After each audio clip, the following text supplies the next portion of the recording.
My elders didn't give me heavy chores to do. I simply watered the garden and did my handicraft, that is, my wood carving. Nor did they give me instruction. To begin with, I went with them to the church services, nothing more. After some days, the elder called me over and gave me a prayer rope and told me to repeat the prayer, Lord Jesus Christ, have mercy on me, every night. Nothing more, no instruction, no explanation. Before he gave me the prayer rope, he said, look, make a bow, kiss my hand, and kiss the cross at the top of the prayer rope so that I may give you a blessing that God may help you. That was how I learned to pray with a prayer rope. To begin with, they didn't send me on errands outside the hermitage.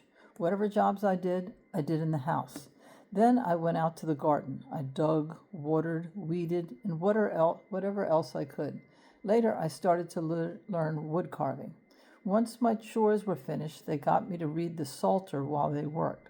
I was conscientious in my work, and I didn't want to disappoint them in any way. My only thought was how I could serve and please my elders in everything. Whatever they told me to do, I did, observing their instructions exactly.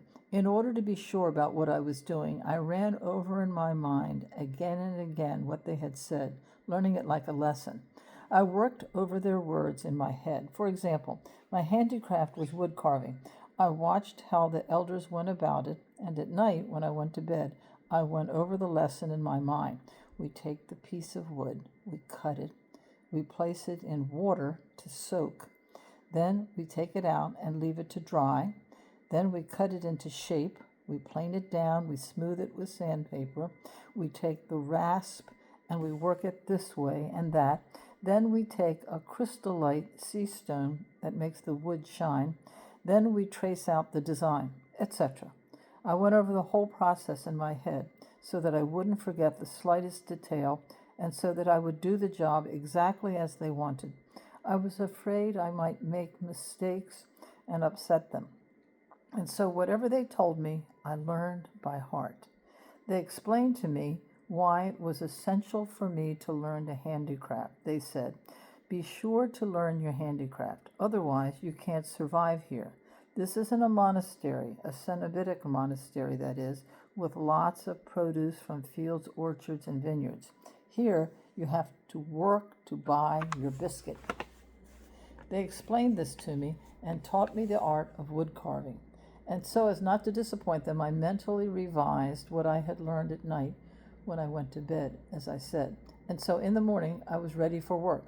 Whatever I did with joy. I said to myself, I'm going to become a monk, and I have to learn what that means. I was inquisitive to learn everything in all its depth and breadth. I wanted to learn everything.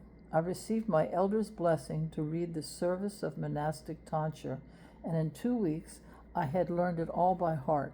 It was not, of course, that I thought I would later become a preacher and that I would be able to make use of this knowledge, but simply out of love for Christ. On the bench where I was working, where I was doing my wood carving, I also had the Holy Scriptures. I opened them and I read. I had the Gospels and I read them from the beginning of the Gospel according to St. Matthew. I read, worked, and repeated the words in my head. I repeated the words of the Gospels innumerable times, and I remember them even now. What I wanted was to have holy words in my head. I never tired of repeating them again and again. I loved the divine words. I sensed them vibrantly and fathomed them ever more deeply. I would repeat them insatiably all day long. Even if I repeated them every day, I never tired of them. I had great enthusiasm, and when my elders would leave in the morning and return at night, I would be free and would go to the little chapel to St. George's and devote myself to prayer. I would go there, yes, and what would happen? I would be so filled with exhilaration that I wouldn't eat. I didn't want to be distracted, you understand? I repeated the Jesus prayer, I sang, and I read. I went there on my own. I had a really good voice. It's true, I had a really excellent voice. I'm not telling you this now in order to compliment myself, but because that is how I felt. I had a very good voice, and I sang the words sounded like laments. They were love songs. They were for Christ. They were whatever you like. You understand? My goodness, how many funeral services, how many whatever you like. Such things I sang. What can I do to make you understand? Such things I say, something I have experienced. You understand? As time passed and I grew up a little and became stronger, the elders started to send me on errands outside the hermitage. In our hermitage, we didn't have topsoil, and we brought it in from a considerable distance, lugging it on our shoulders. When I used to go in obedience to fetch earth and walked over towards St. Niphan's cave, it was my habit not to leave my thoughts to roam freely, but to learn by heart passages of Holy Scripture, the Psalms, and the poetic canons. I did this in order to have purity of mind. I never imagined that I would ever use the things I learned by heart in the way preachers do to speak in public and give sermons. I never imagined that I would leave the desert. Such a thought never entered my head. I believed that I would remain and be there when I died. But without my realizing it and without my wishing it, I found myself outside the holy mountain. One day my elders sent me to bring earth over to the skeet. Once I had walked some way along the path to St. Niphan's chapel, I was, as usual, going over in my mind the words of St. John's Gospel and gazing out at the Aegean Sea, which stretched out in horizonless infinity. I stopped for a moment on a rock, breathing in the fragrance of the thyme, of the spices, and exhilarated by the exuberance of nature, I started to shout. I stretched forth my hands and I preached a sermon. Yes, I assure you, it's quite true. I laid down the sack I was taking to fill with earth, and standing on the rock, I stretched out my hand, and in a loud voice and speaking deliberately, I commented, "And this is the judgment, that the light came into the world, and men loved darkness rather than light, for their works were evil. For everyone who does evil hates the light and does not come towards the light, in case his works be reproved." I recited the passage to the end. And to whom did I address this sermon? To the empty air, to the sea, to the whole wide world. Without anyone to hear, I preached it in the midst of the wilderness. Well, what sort of things should I tell you about? I tell you about the things that I loved, and I remember them so vividly. I didn't want at all to stay still. I wanted to be always on the move, watering plants, chopping wood, and everything was done with a bow and a blessing. I was filled with joy and exhilaration. I felt full and overflowing, and I ran. I didn't walk. I was embarrassed, however, to let the elders see me running, so I walked slowly to begin with. And when I was out of sight, I started to run. I took wings in order to go quickly and return quickly to my elders. A life free of care. What can I say?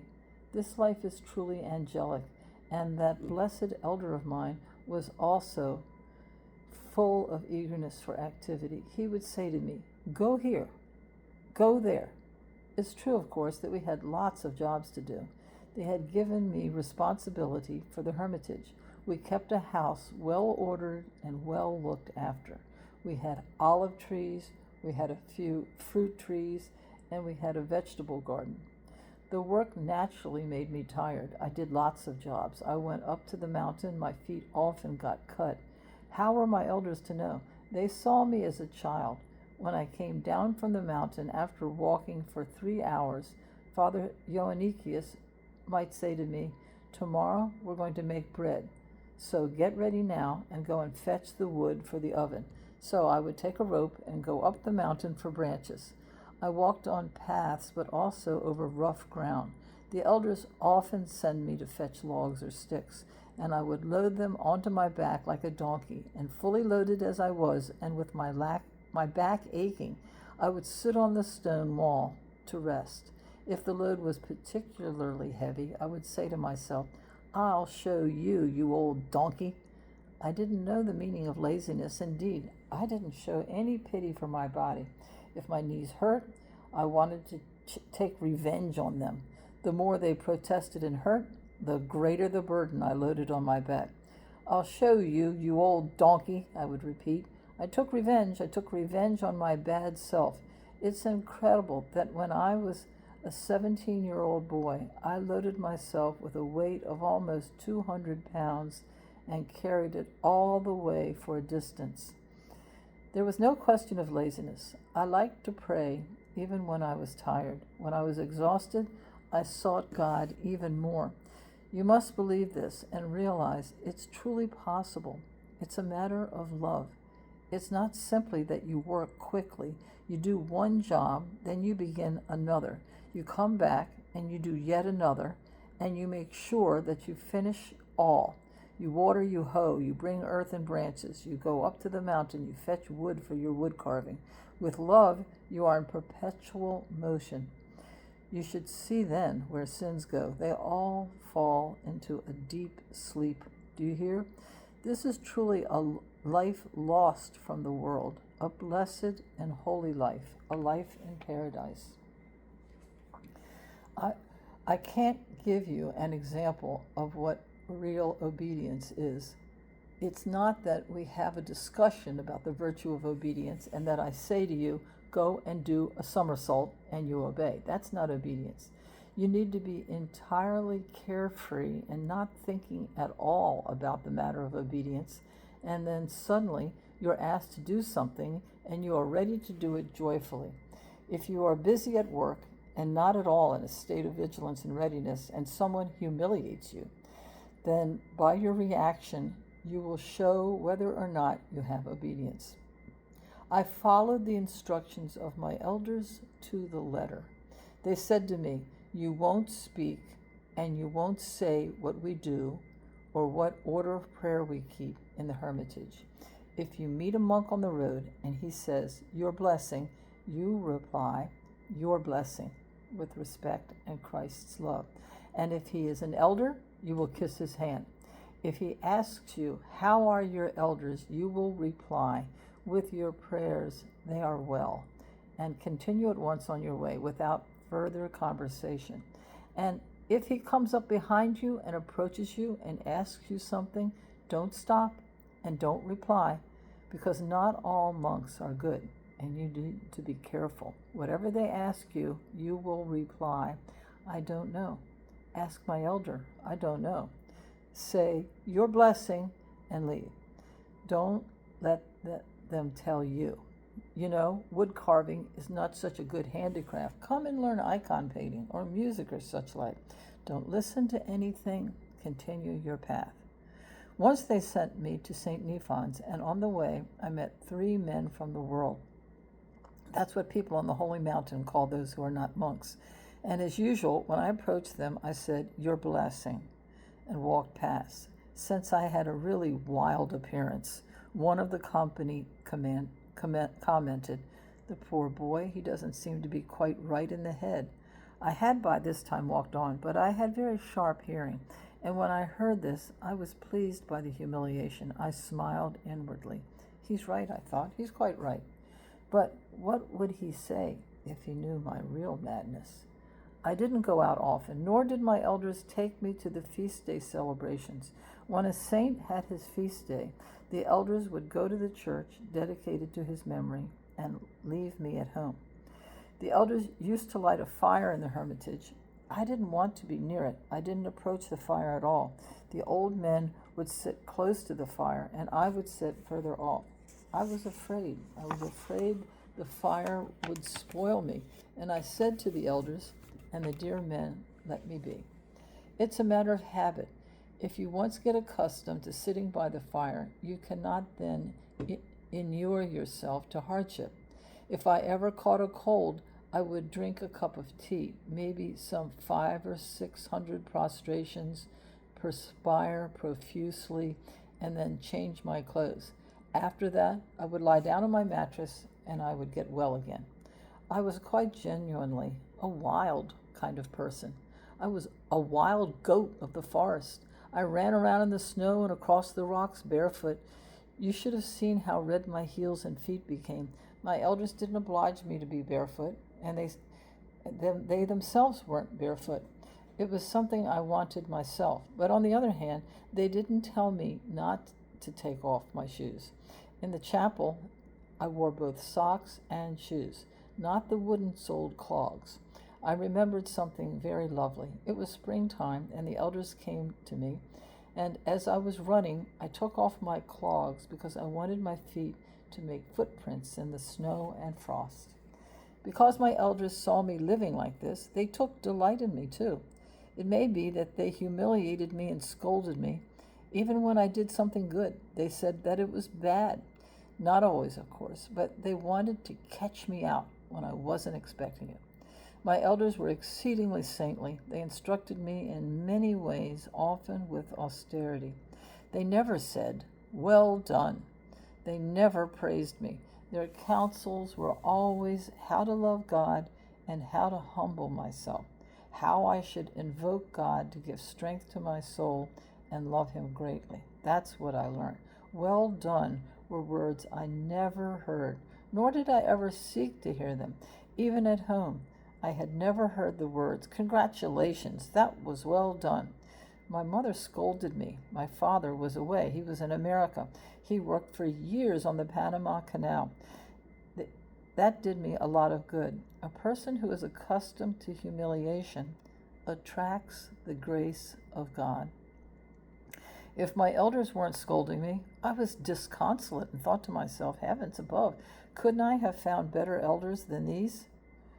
I wanted them to castigate me, to scold me, and to treat me harshly.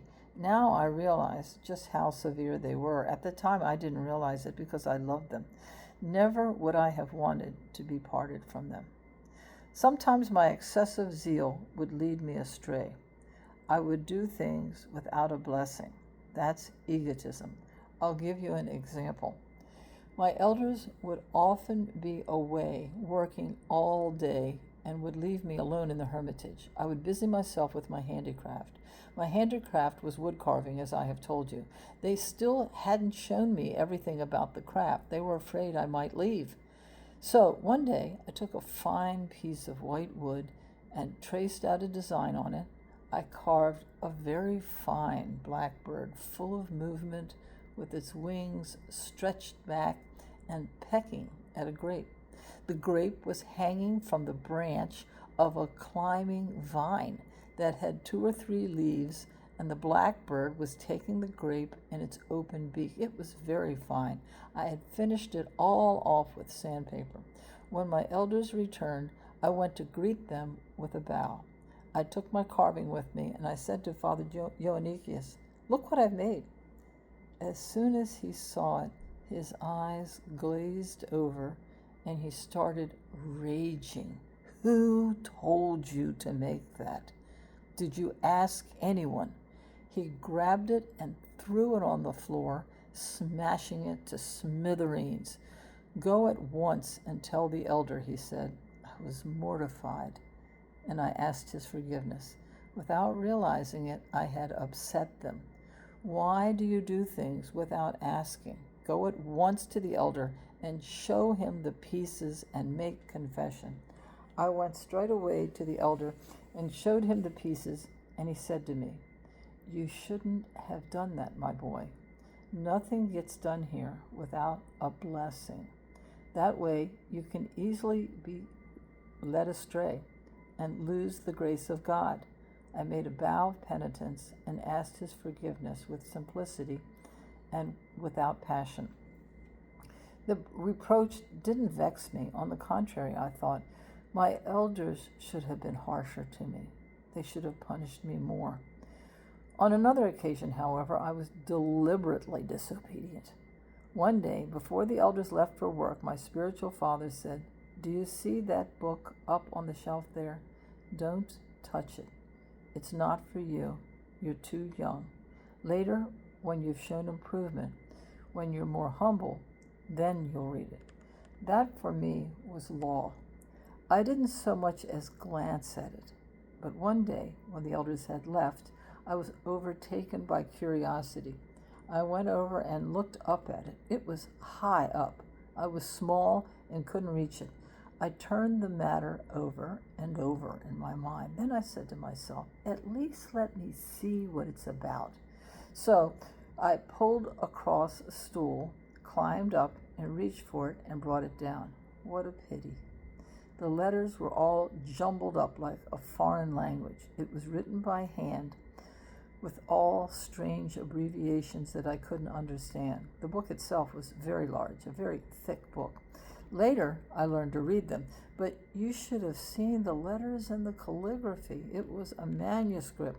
It was by Simeon, the New Theologian, a very big book with thick pages. It was also so heavy. So now I was going to read it, was I? I couldn't. I placed it back up on the shelf. But after this, I felt depressed, troubled, and sad. I could neither work nor pray, nothing. On other occasions, when my elders were away, I would go to the church and would be overcome by a sense of deep devotion. And since I had a good voice, I would sing. I sang hymns, keening away in a lament-like fashion.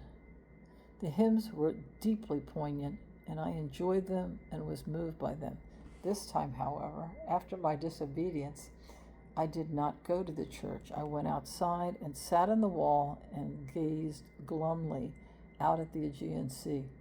I sat and looked at the sea. I didn't even want to repeat the Jesus prayer. You see the state I was in? Great dejection. So that was that. I didn't go to the church, and I didn't pray the Jesus prayer. Melancholy took hold of me. Yes, of course, I had faith in God, but I didn't want to contravene the elders' instructions. I sensed the presence of God, but I didn't want to upset any person. I didn't want to cause anyone to be saddened. What was I to do? As evening fell, the elders arrived home. What was I to do, poor wretch? I said to myself that I would tell them, but I couldn't bring myself to do it. I went to the church because I was obliged to go with the elders. We read Vespers and we read Compline. I said nothing. I went up to my cell.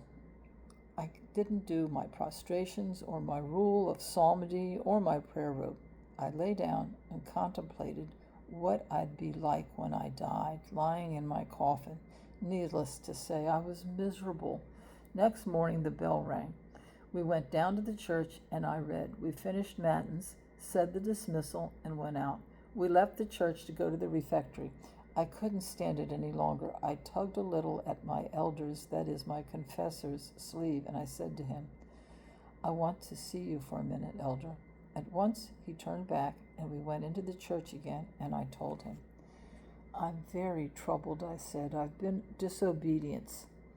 You told me not to touch the book, and I had a look at it, and since then I haven't been at peace. No Jesus prayer, no psalmody, no prayer, no prostrations.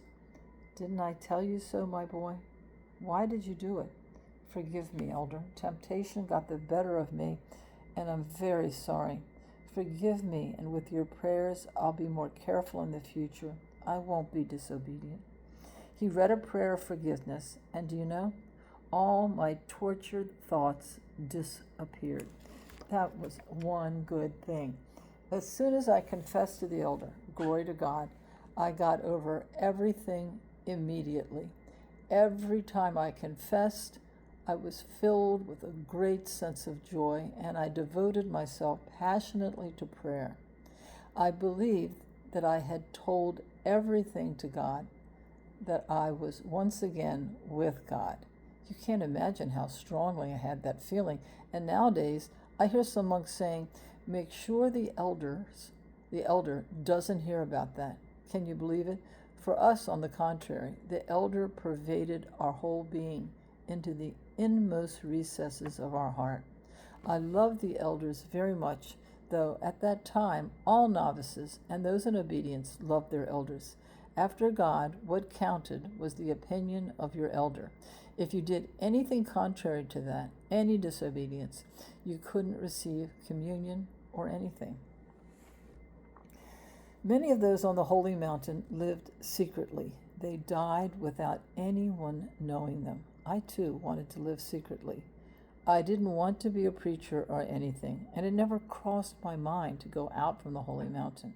A young boy in a complete wilderness. To experience the sense of the desert and of helplessness, I would climb up the mountain and stay there for hours. I wanted to live as a hermit. I found wild herbs and berries and ate them. I did this as a form of asceticism. I wanted to live on my own, just like a saint. I had fallen in love when I was little with St. John the hut dweller. He was my favorite saint. He was the one I imitated. It made such an impression on me that he was able to endure staying close to his parents, setting up his little hut next to them without revealing himself to them and giving them strength all the time. I told everything to my elder. Yes, whatever I was thinking, and from time to time, when he saw me straying to extremes, he would tell me, "Delusion, my boy." My whole life was a paradise. Prayer, worship, handicraft, and obedience to my elders. But my obedience was the outcome of love, not coercion. This blessed experience benefited me greatly. It changed me. I know everything. It made me know everything. I must glorify God day and night for granting me the possibility of living in this way of life.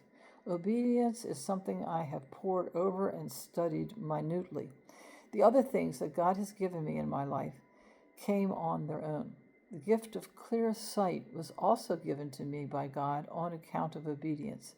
Obedience shows love for Christ, and Christ especially loves the obedient. That's why he says, "I love those who love me, and those who seek me will find grace." Everything is written in Holy Scripture, but in a concealed manner. My elders never ordered me what to do. They gave me a prayer rope and told me, "Say the prayer, nothing more." They say that I was a fanatic, and they didn't tell me much, not even what to read. They couldn't let me read anything from the great fathers which contain austerities. That is, St. Ephrem, St. Isaac the Syrian, St. John of the Ladder, etc. They had forbidden me. So in obedience, I read only the Lives of the Saints, the Psalter, the Book of the Eight Tones, and the Manaean, containing the hymns for the days of each month. And that was where I learned to read. But I had great zeal for spiritual things. Every so often, I would go to the chapel of St. George, which I also helped to build, and I would sing lots of the sung parts of the services. Most of all, I liked the Trinitarian canons. I liked also the hymns that were imbued with divine love, divine eros. It was a lament, a love song. Call it what you like. I shed tears and tears, but they weren't tears of sadness, but tears of joy, divine joy. I was moved. I sang them beautifully. This was my life. I lived with the Lord's grace, not with my own strength. All these things were gifts of divine grace. They didn't come from my own ingenuity or from my learning, which I didn't have. It was from the grace of God. On some occasions, however, I strayed. I took some initiatives without asking my elders. Listen, in order to have purity of mind, I started to learn Holy Scripture by heart. It started at the beginning from the Gospel according to St. Matthew. One day an opportunity arose, and I recited to them the first chapter of St. John's Gospel by heart. When they heard it, they scolded me because I had done it without a blessing. Where should I start, my children, to tell you about how I became a monk? My life on the holy mountain is a long story. When I had reached the age of 14, my elder called me and said to me, "What are you going to do? You have been 2 years with us now. What are your plans? Are you going to stay here?" "I'm going to stay," I exclaimed, beaming with pleasure and joy. "Make a bow." I made a bow. Then he brought me a cassock of his own, which was old and worn, and which he kept for work. It was so patched and mended that the original cloth could barely be seen, and the collar was greasy and stained by sweat. I had seen young monks. They had been handsomely dressed, and I had dreamt of a cassock like theirs. But they were not 14. They were young men. What can I say? I had waited for this moment with longing, and young as I was, I had imagined the cassock I would be given to wear, and how fine and splendid it would be. But when the time came, what did I see? A patched old rag. I was disappointed for 5 minutes. I was young at the time, you see, 14 years old. I didn't say anything, though. I didn't complain. When I saw the cassock, I felt suddenly crestfallen, as I said, but I quickly thought of the positive side. With your blessing, I said, and took it. I didn't think about the matter again. I thought about the hermits who wore hair shirts and never took them off or washed them. God therefore gave me great consolation. I went to the reading desk. The Epistle of St. John happened to open before me, and that same day, my God, you spoke to me. Oh, my God, you spoke to me so much. 2 or 3 years later, when I was 16 or 17, I was tonsured into the great schema. The day before I received another special blessing, we had to go along with my elder to the monastery to obtain permission for the tonsure. The abbot who gave me the permission was very saintly. As we were walking from the place